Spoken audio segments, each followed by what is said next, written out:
Getahnya mufhum dengan suasana nanggro yang lalu itu. Nyobala. Tetapi yang beda bajut menyabala saban, cobaan saban diberi Allah. Yang beda kejadian di lapangan uronyo cara menghadapi cobaan. Cara menghadapi musibah yang diberi Allah. Di saat urang jamun gerempak musibah lagi gedanyo uronyo. Kuang mata. Nyan bedah nek tanyo buroji. Tak dengar cerita dan terus tanyo ladum yang kadayuk yang buat. Bedah tanyo yang tengah kuang nyan berdoa rame-rame di menata sama dia sembahyang isi sekak dan lain sebagainya. Wadah tren bala zaman buroji juga na penyakit macam-macam. Lagi penyakit uronyo.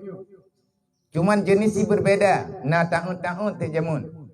Penyakit tahun. Makna penyakit tahunnya penyakit yang kenang. Wadah kenang penyakitnya. Han itu medis secara pubat ji. Jarang tak boleh. Gekun tu tahun.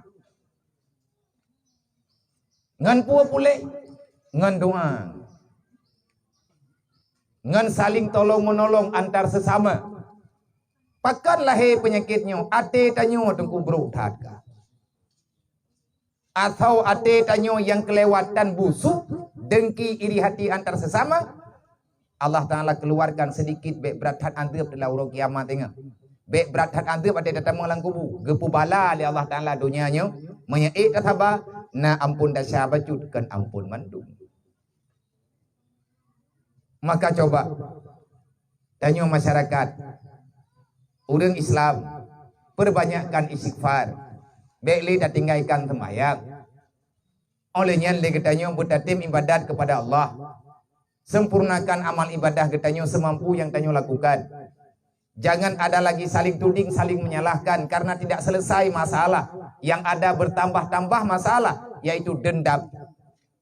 Wadah dapat salah ponyo, dapat salah poje, takkan kurungnya, takkan kurungnya. Han selesai masalah. Bak tamu kun-kunyan ka mentamah masalah. Lebih-lebih yang takutnya golem tentia butui wadah tak pegah lagi kita.